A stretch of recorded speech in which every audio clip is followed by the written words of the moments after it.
Hi, welcome back to the channel. Today I'm going to take my review of Savage Worlds Adventure Edition, or here on in it's probably going to be called Suede. Now this book has existed for, I want to say, round about 20 years, maybe slightly more, but this is the latest edition. As you'll see when we get into the core rulebook, it is compatible with previous editions with some mild changes, so it'll sort of take you through that. And as you can see off the back of my shelves here and sort of just down here, and many people have commented, why haven't I done this review? Because it's clearly a system that I love. Now, the core rulebook is completely and utterly rules agnostic. So you can play, I want to say, any setting at all for this, you know, whether it's historic, futuristic, sci-fi. You can basically fantasy, you can put anything in, and there's rules in here as well. You may need separate books, you know, I think there is a specific sci-fi book, I think there's a horror book as well, but for most of it, you're going to need this core rule book anyway. Now, the elephant in the room is it is a weird size. It is in between A4 and A5. It kind of sits in that strange size, which looks amazing if you're going to put it with, because it's, to me, it's graphic novel size. The core rule book, I'm going to say this as well, does come with 3 ribbons and is stitch bound. It's absolutely fantastic physical quality. And obviously you can pick up the core rulebook from many different shops and stores. But if you want just the PDF, as ever, I was just going to click through to the Drive Through RPG page, which is just going to sort of summarize it. Because the good thing is this PDF at time of recording is on discount, so you can pick it up here. It's pretty much half price, so I'm guessing that's probably about $20 US, somewhere around there. So it's going to come in sort of 10 odd US dollars if you want to pick up. It comes in at 208 pages, and Savage Worlds is a fast, furious, fun rule system for any genre of role-playing game. And I'm going to say, every time I've played any genre of this, it has fit perfectly. Now, because it is a genre-free system, we are going to see, as we go through the rules, it's very modular. So there'll be things you can add, things you can remove, things you have to add, and things that, you know, it will allow you to take out. Also, when you pick up a setting book, I'll just briefly talk about it now, it's going to change some of the rules, some of the settings, some of the skills and things like that. But we're going to see the artwork run through perfectly. You are going to need a pack of cards, so you can buy physical cards that are very much themed from Pinnacle Entertainment, and you're going to want to pick up something to represent Benny's, which is the meta currency that is utterly fantastic. If you buy one of these sort of box sets, it comes with the cards. They will have, you know, specific artwork to the world you're playing, and you're going to get these Bennies, which are relatively heavy clay poker chips, so they get this amazing tactile feel as you're sort of handing them out, and the players are sort of like rolling them in their hands, and you know, you get that wonderful clicking that I really like, you know, from someone that played quite a lot of poker. It's written by Shane Hennessy here, and then obviously got a variety of artwork and stuff like that. But you know, if you are going to pick this up, the PDF that is, please do consider using my affiliate link. As ever, I'll put in the video description. So as you can tell, I'm probably excited about this one because this is something that I have loved and enjoyed since picking it up a few years ago, after annoyingly avoiding it for a long time, because I was under the impression that it was very swingy. That's, you know, that's what everyone said. It's very swingy, but it's actually, it is a little bit swingy from a damage point of view, but it really is one of its amazing charms. But here's the front cover, which you can see. It's sort of like a sort of Indiana Jones, Lara Croft-esque kind of adventure set in here. So when you are looking for the latest edition, this is the key bit here. So you've got Savage Worlds Adventure Edition written under the world is, so if you pick up any modules or any sets like Deadlands or anything along those lines, you know, the Pathfinder series, which is based on first edition Pathfinder, things like that, you want the adventure edition. So there are other editions in there, but having never played it, having never run it, I'm going to be focusing purely on the current edition here. So we've got some more artwork coming in. And then we're going to get on the left-hand side page here, we've got written and designed by Shane Hennessy and Clint Black, and variety of art directors. We've got, you know, interior artists, all the contributors, play testers, etc. So contents, anytime, any place. Oh, I'm going to say it is hyperlinked, so you're going to be easy to jump around and navigate if you are going to pick up the PDF. Anytime, any place is just going to talk about, obviously, anytime, any place, any genre. Getting started, it's going to talk about the basic rules in here and the sort of things you're going to buy in editions, and it's got a little bit of details about some of the other worlds. We're going to then get straight into character creation. which is round about 50 pages. Then going to take you into the gear, which is really cool because you go, here's creating your character, all the bits you're going to need to do. Then you're going to gear up your character. Then we're going to get into the rules, which is going to get pretty much straight into combat rules and how the game works. The Adventurer's Toolkit from page 111 to 145 is going to be, it's going to talk about, how you can, against Master, run allies, an amazingly detailed chase things that you can add, dramatic tasks, spheres. So if you can imagine, it's rules agnostic. So these are going to be the bits that you can put in, remove. Then if you don't want to do the sort of full-on chases and stuff, it talks about quick encounters and some specific setting rules and stuff like that. Powers are sort of, well, again, because it's rules agnostic, when you get into things like magic, the powers themselves they're consistent, how the powers work, but it's going to be down to the player to talk about specifics on, what they look like, how they work. Daggerheart does this very well. It's the same sort of premise that Daggerheart uses.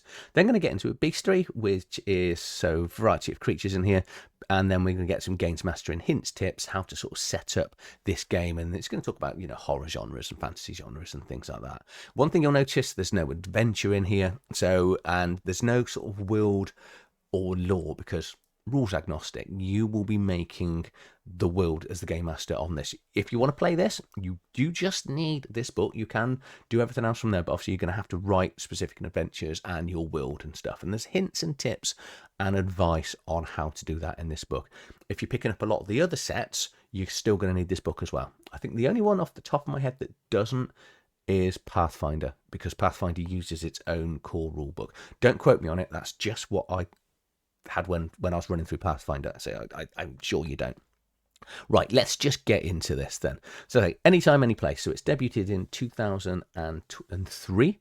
So it was, I believe it was written and created off a minis game, which Shane created. And you're going to see a lot of that when it talks about the grid and the sort of tactical movement that's going to, the way it's going to sort of play out. In general, you're going to need grids, pawns for your characters, or plastic. You can use it theatre of mind. When I ran Deadlands campaign, we played it theatre of the mind, because I'm not a sort of map and minis kind of person. I like the idea of them, but a lot of the time, I've been doing this hobby for a long time, so it works perfectly well without it. So it would take you through what is a role-playing game, but more importantly, what do you need? You're going to need dice. You're going to need D4 through to a D20. So this standard normal dice, and none of those strange dice that you're going to get from Dungeon Crawl Classics. And you're going to need a second D6. Okay, so most dice rolls that the players are going to make are going to be two different die. You're going to have a D6 plus either a D4 all the way up to a D20. D20 is going to be more occasional, if that makes sense. So it's mostly D4 all the way up to a D12. And I'll explain why you need two die very soon. You're going to need an action deck, which is a standard deck of cards. So 52 deck of cards, but keep both jokers in. You're going to need something to represent bennies, which is the meta currency in the game. So you buy the box set, it comes with poker chips. So you can use whatever you want, beads, pegs, anything, whatever you've got handy. Probably going to need, I'd say, between 20 to 25 is the sort of standard. Again, really depending on the size of the group, and it does talk about optional minis. Chapter 1 is going to take us straight now into character creation. So character creation is nice and simple. Think of your concept. There is no set class in this rulebook. So you've got to kind of think about what it is you want to be playing. Do you want to be a priest? Do you want to be, you might want to be a cleric. I don't know, I've gone too sort of down those route. You might want to be a gunslinger or, a bounty hunter, whatever it is. So kind of just think. You're then going to get into ancestry, which is, for most of this, it's basically race, something along those lines. Could be culture, because if, things like Deadlands, I should probably focus on this book more. But, when you get into Deadlands, everyone's pretty much a human. So, but this is going to give you examples of different aliens, elves, dwarfs, things like that. You're then going to get some hindrances. So these are, if you're ever played in the 90s and you're aware of things like merits and flaws, these are basic merits and flaws. So your hindrances are things that your character can't do. There may be things that they may have some roll difficulties. They may reduce your rolls, or it may just be a psychological effect, that you're scared of rats or something like that. They come in major and minor. and you will have 4 points to spend.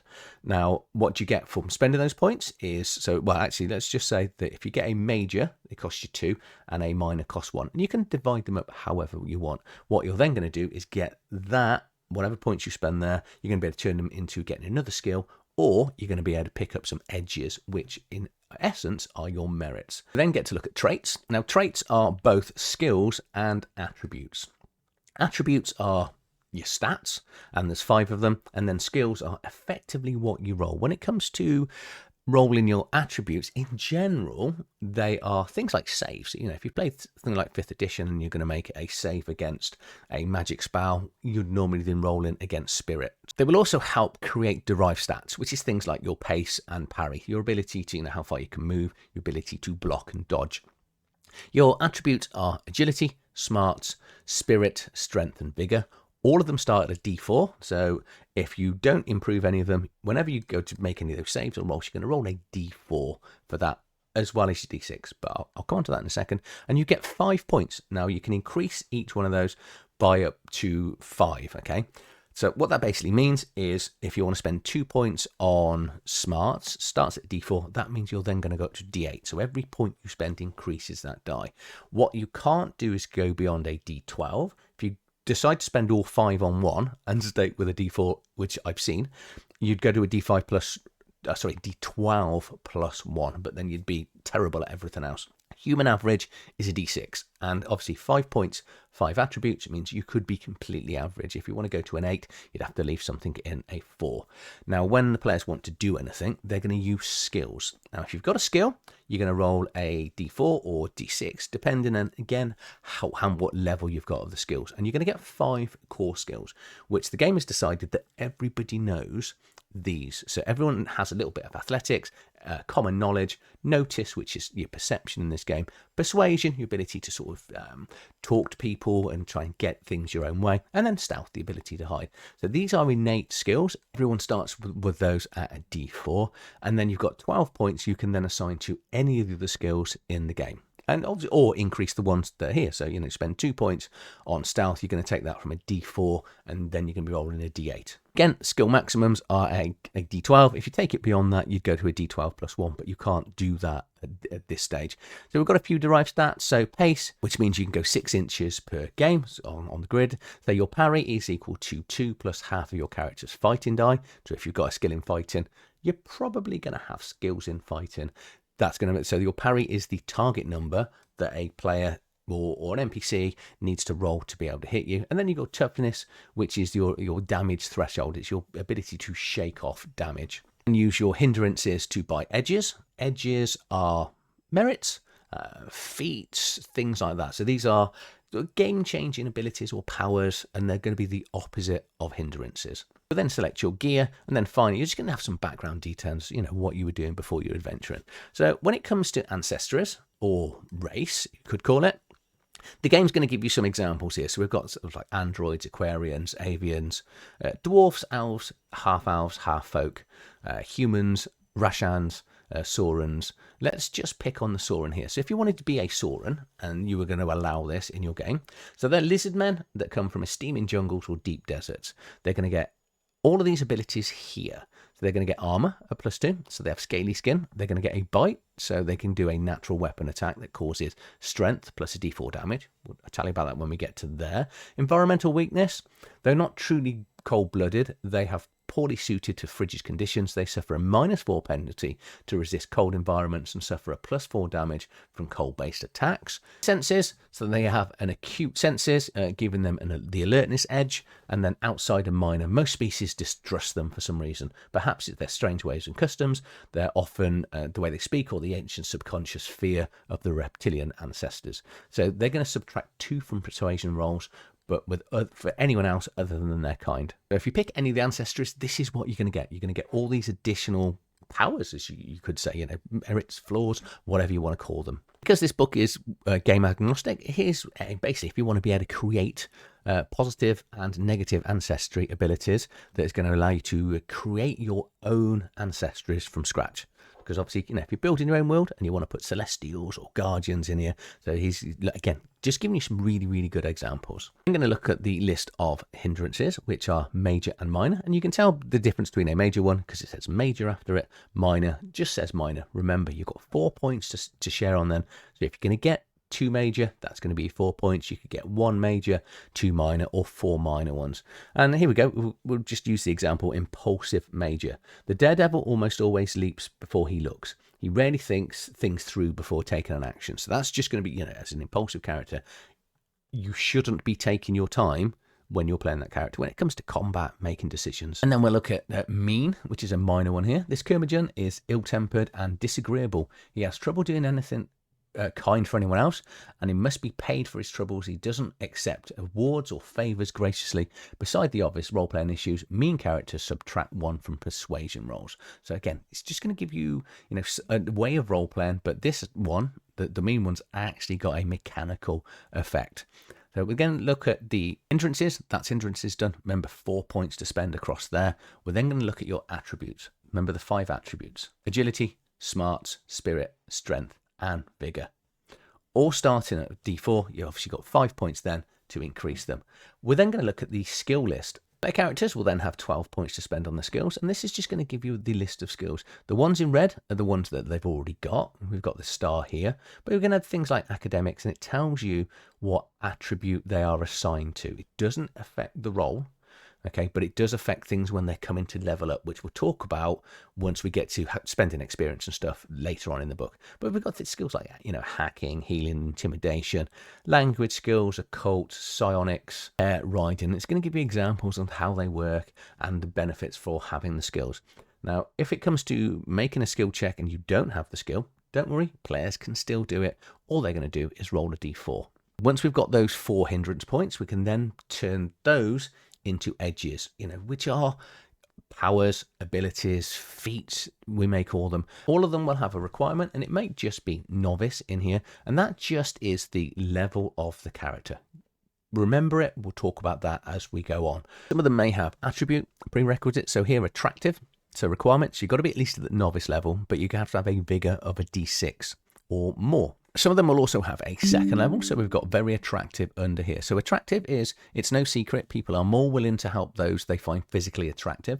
Your character adds +1 to performance and persuasion, but once you've got that one, you've got the prerequisite here, then for very attractive, which then your hero is drop dead gorgeous. He increases performance and persuasion by 2. And I like the fact they've got them next to each other, because some games, when they have prerequisites, they don't always put it next to each other, because they could have just gone alphabetical and then put very attractive, right at the end of this section, which, it would have been a little bit harder to find. Then broken down into, we've got some combat edges here as well, so in things like marksman, no mercy, leadership edges, which is going to give you a commanding presence, tactician, power edges, so this is going to help you create the powers, which we're going to see later on in the book. Maybe you may get additional power points, or wizards, which is going to give you then access to the arcane background.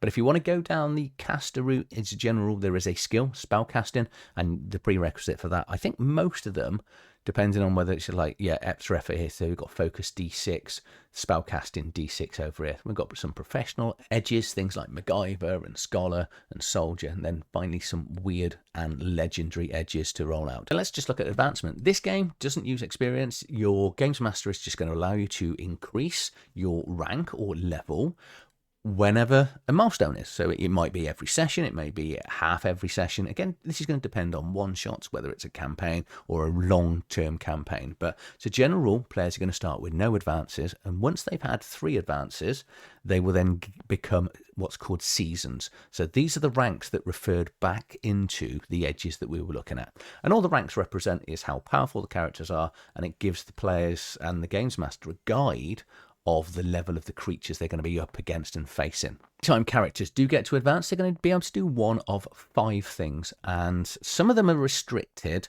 by rank. Okay, so some of them you can only do per rank, once per rank.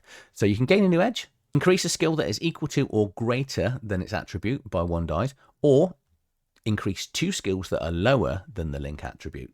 So what that basically means is, with that attribute, let's say your attribute is a d8, and the skill is already at 8. So you could move that from 8 to a D10, okay, but you can only do one of those. But if the skills are at 6 and the attributes are 8, you're allowed to do 2 skills and you can bring that up to 8. Increase 1 attribute die of one type. You can only do this once per rank, or you can buy off one of your minor hindrances. I've got a handy character creation summary here, which is just going to remind you of what you go on. You might want to sort of just print this off. It's quite cool. This is like a dossier kind of thing that you print it off, hand it to the characters, and then they can do their skills, attributes, stuff very, very simply. I've then got a list of all the hindrance summaries and then the trait summaries and edges all in here. So again, really, really handy the way this is all laid out. Chapter 2, we're going to talk about gear. Now, unless otherwise specified, characters are going to get starting funds of $500. And they're just going to be able to spend that then on armor, weapons, and because this is rules agnostic, what we're going to see in here is variety of different weapons, different armor from so many different genres. So we've got medieval to ancient armor working through, modern armor, shields, personal weapons, ranged weapons, black powder, pistols, submachine gun, shotguns, rifles, all the way up through lasers and futuristic. We've then got some special weapons, so things like cannons, catapults, mines and missiles, rocket launchers and vehicle weapons. Different vehicle stats in here and how the vehicles work. We'll cover that once we get to the chase scenes. I'm also we'll cover weapons actually once I get to combat. One thing to just bear in mind that all the weapons are going to have, a level of encumbrance, a damage die, which you're going to get to roll when you are doing damage on here. But it'll make more sense once we actually get into the rules. Well, specifically for combat here. But just remember, because this rulebook covers so many genres, that's why it's such a wide range of weapons in here. Chapter 3 deals with the rules. This is going to be the rules of how to play and combat. First thing we need to look at is wildcards and extras. Player characters and key NPCs are wildcards. Everyone else is an extra. What's the difference? Extras have 1 wound. Wildcards have 3.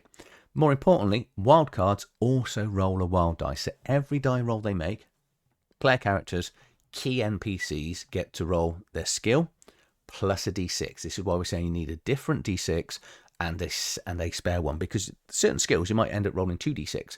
So and obviously because you roll them together, more importantly, each die is read individually and you use the higher of the 2. You don't add them together.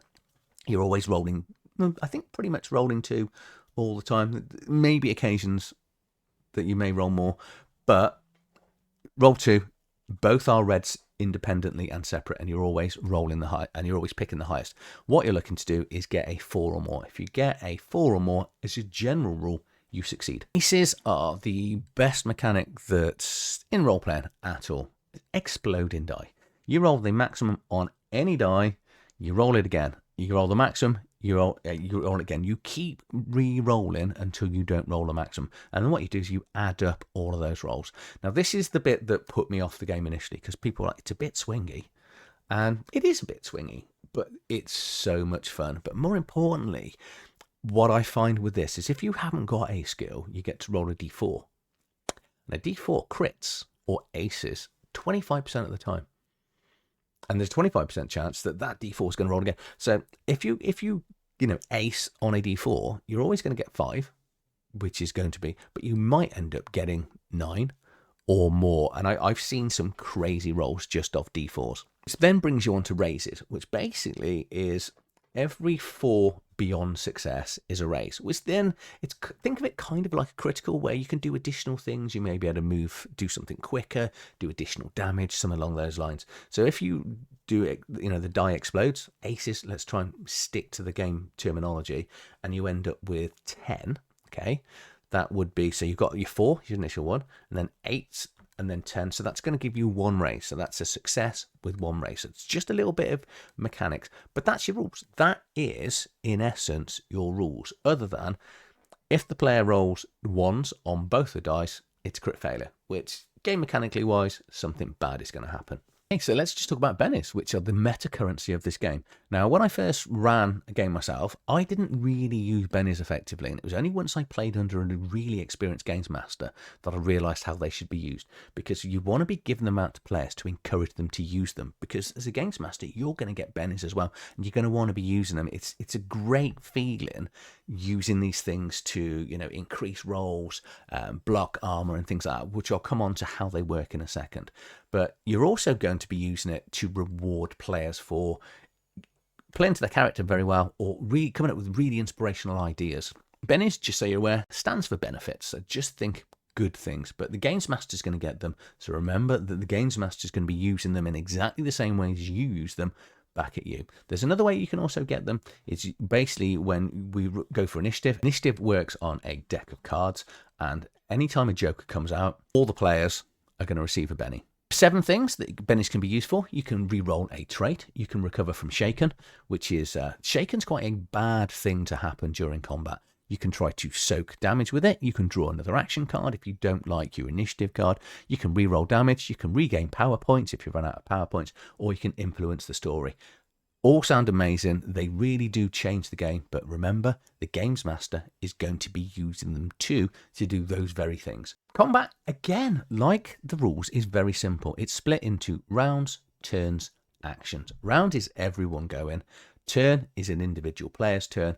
Action is what they do on those turns. Initiative is going to start with action cards, and basically the Games Master is just going to deal out a card to everyone, and they're going to turn it over, and depending on whether it's high to low, that's actually the order that you're going to go in the combat.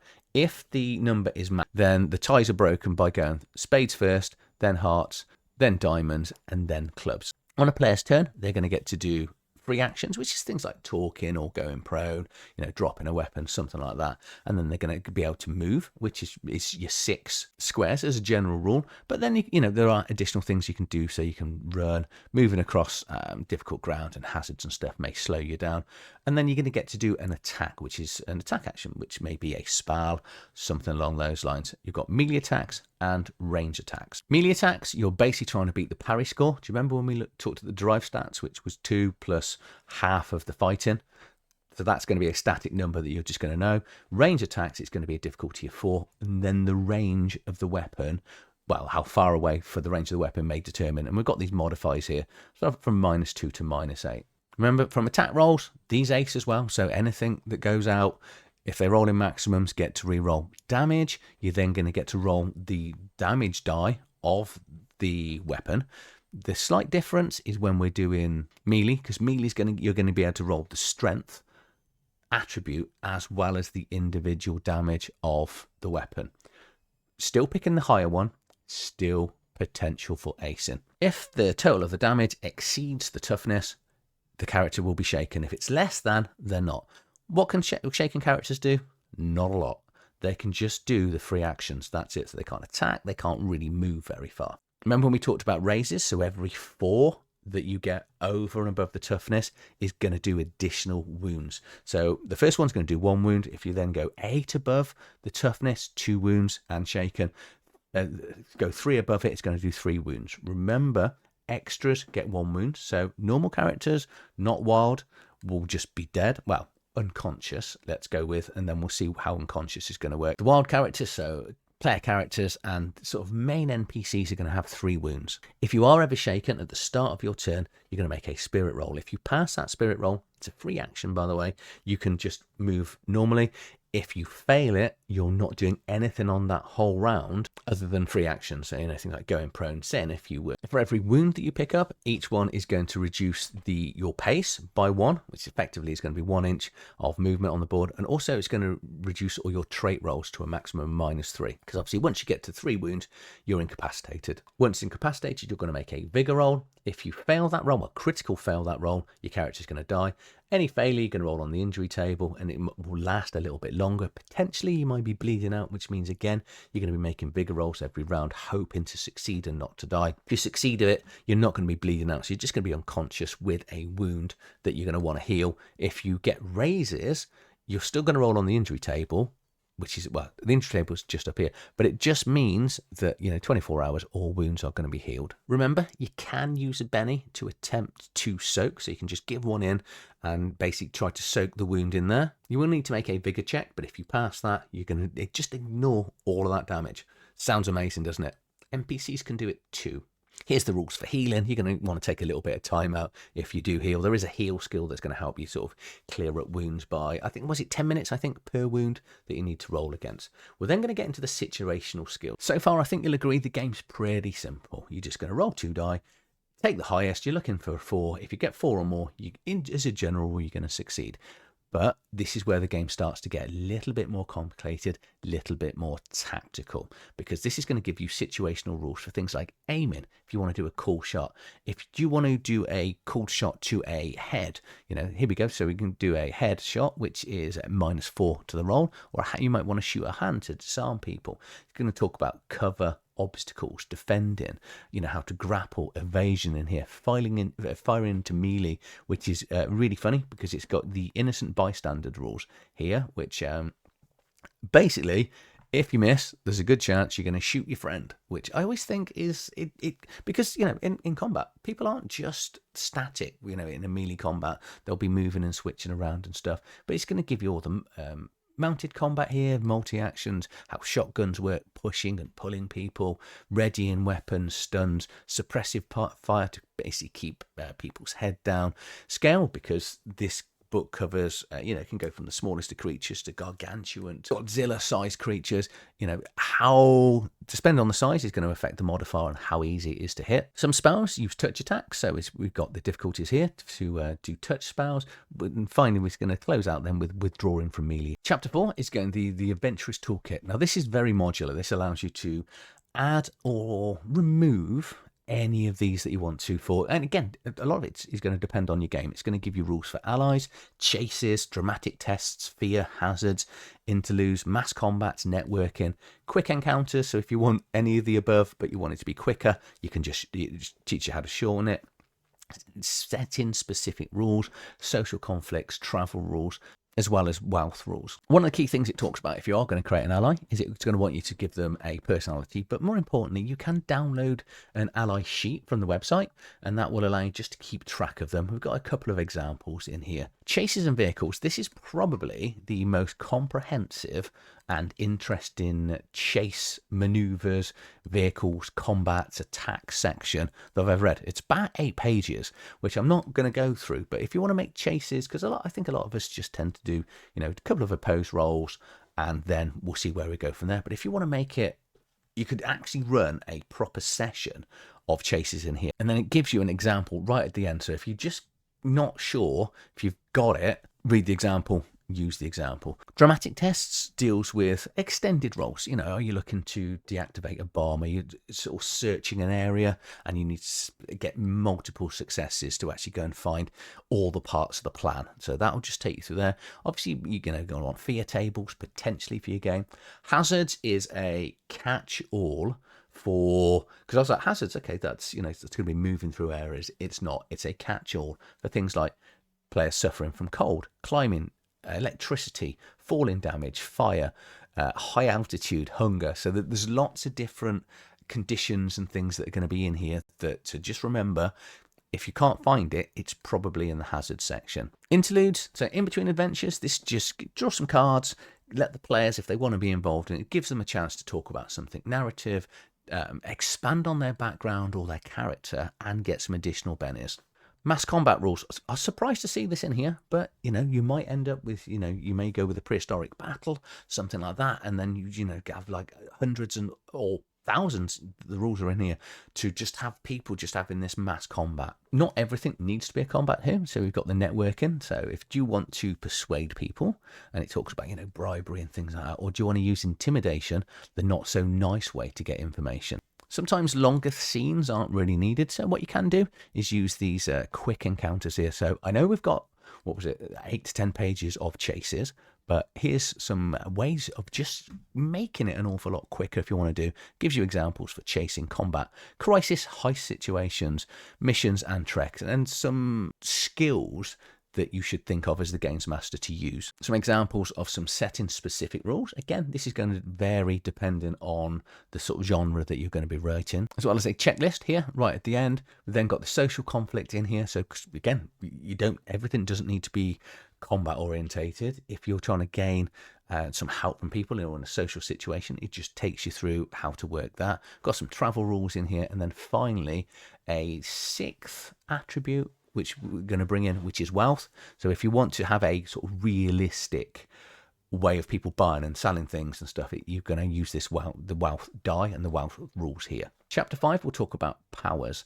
Now, this is not only magical powers, but these may be mental powers or anything along those lines that the players are going to have access to. When we looked at the skills or edges, again, they may have prerequisites that the players are going to need, and they're also going to have a starting number of power points they may have. We'll look at the arcane background here, which is magic. So arcane skill that you're going to need is spellcasting, which is related to smarts. They're going to get starting powers 3 and 10 power points. Like most things in the game, to pull off any of the magic abilities, you're just going to need to roll a 4 or more on the specific skill that's related to it. If you roll a critical fail, so both die come up double 1, you are going to have some specific backlash in here. What's really cool is the players then get to modify some of the powers if they want to. So for example, if you want lingering damage, it's going to cost you 2 additional power points to actually pull that off. But you can basically set someone on fire and leave them on fire, taking that fire damage every single round. It's then going to give you examples of powers. Now remember when I was saying earlier on that the powers are very, like everything in this game, agnostic. So for example, we've got bolt here, which could be lightning, could be fire. It's up to the player to determine and sort of specify when creating how it works and the type of damage it's going to be doing in here. I think the default probably for most people would be lightning bolt from in there, but you've got tangle abilities in here, illusions, puppet. There is, I remember seeing a shapeshift as well in here, summoning ally. Nice interesting section with the prerequisites. Then like throughout all of this book, a wonderful summary page here as well, and it just does, it gives you the ranks, the powers, the range, duration, and the sort of summary of the effect. Chapter 6, after this amazing artwork here, is going to be the Bestiary, which is going to allow the games master to have some creatures ready to go with all the stat blocks, all the special abilities that they're going to need. Before we actually look at any of the stat blocks, it's just going to give you the sort of keywords and what we've got. So they may have things like flight or fearless. They may have, there's poison as well. So snakes, spiders, and other creatures inject venomous poison via bite or scratch. We're then going to get the examples of the creatures. So we're going to start off with normal animals here. So we've just got some sort of bears and bulls and alligators and crocodiles. Then we're going to get into dire wolves, dogs, and dragon. And as you can see here by dragon, we've got this little symbol here. That means wild dice. That is going to be, so a dire wolf doesn't get that extra d6. It's just going to be rolling the attributes and skills that it's got here. Dragon is going to get the additional d6. So you can see ghosts and drakes don't actually get it. Giant worm does. Lich does in here. So we've got a minotaur as well. We've got orcs. So the orc chieftain is going to get the wild card. The standard orc isn't. We've got a great white shark as well. Some soldiers, some swarms. And then finally, my 3 favourites. Obviously, I always look for these: vampires, werewolves, and zombies right at the end. Chapter 7 is the final chapter in the book. And this is games mastering. This is going to talk about how to run Swade and creating different worlds and how you sort of have the players keeping together, because most games will have a theme. Because this doesn't, you've basically, if you're not going to go and buy something else, creating the whole world from scratch. It's going to talk about, do you want a hack and slash game? Do you want an exploration game? How much role playing do you want to be involved in? If you're going to go down the horror route, the specific changes you're going to need to make for a horror game. Balance. I love this. Some games have strict rules for how balanced encounters so that every fight is fair. We don't really worry about that in Savage Worlds. How do you craft the challenge for the players? Hints and tips. I didn't read this when I first played it. The section on Ben is, this is going to give you more hints and tips on how to use them, how to create pacing and pacing for combat rules, which is then obviously leads back to the sort of shortened scenarios. You don't want to make everything a mammoth session, because as much as players like rolling dice and, getting involved and having the elements of risk, sometimes from a pacing point of view, you just want to just move the story on to get them somewhere quicker. And then finally, before we get to a couple of templates here, we've got the state summaries, which is going to cover the rules for things like being distracted, vulnerable, entangled, bound, fatigued, and injuries in there. So if you're going to be using proper grids, you might want to just print this off as well, and then just have the templates. Then finally, we've got the index. And that brings us to the end of the book and on to my final thoughts. So what do I think of Savage Worlds Adventure Edition? Well, I think the fact the camera's on and I've been excited going through this like a giggling child throughout the whole of this is, it is an amazing game. It's a really, really fun experience to play and run in. The one big thing I've got to say is when I first ran this myself, I'm not sure I did the greatest of jobs because I didn't really enhance and introduce and use the Benny system in the way that the game designs us to. There's quite a handy section at the back of the book and hints throughout, but yeah, give out the bennies quite a bit.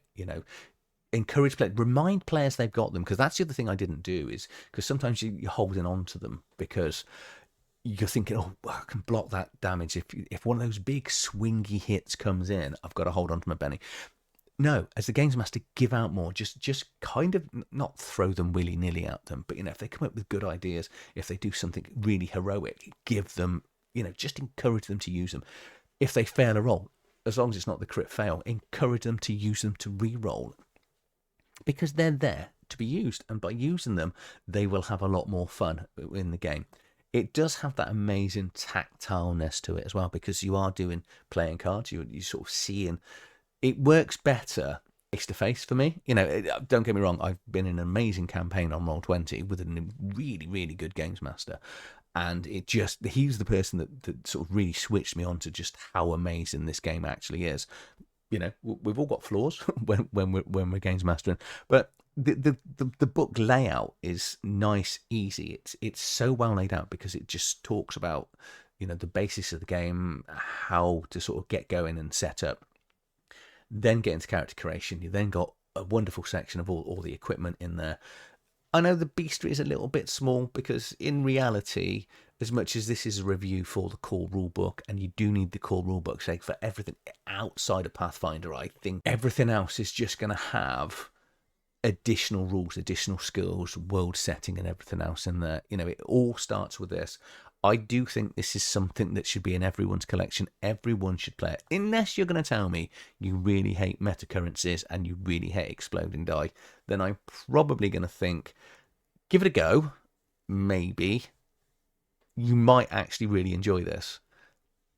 But I think for everyone else, I don't know anyone else that hasn't really thoroughly enjoyed this, other than probably my group that I ran it really badly for. So I need to get this back and run it for my group again, because I was a bit stingy with those bennies and I wasn't quite encouraging enough. But yeah, it all starts with this. I think this should be in everyone's collection. I'm going to leave it there. Let me know down in the comments below, what is your favourite setting for Savage World? To say Deadlands, I absolutely love. Pathfinder, I actually love. Solomon Kane, I'm getting into as well. I say I really need to get that reviewed. I've been asked to do that review a couple of times now, which was the latest. I think it was by Monolith that did the Solomon Kane. It was like a Kickstarter from last year. And yeah, there's some really good stuff coming out for Savage Worlds. I've got more to do, and I'm going to start doing some more reviews for Savage Worlds games and settings. So if you've enjoyed this, please like, share, subscribe to the channel. You know what to do, and I'll see you on the next one. Thanks for watching.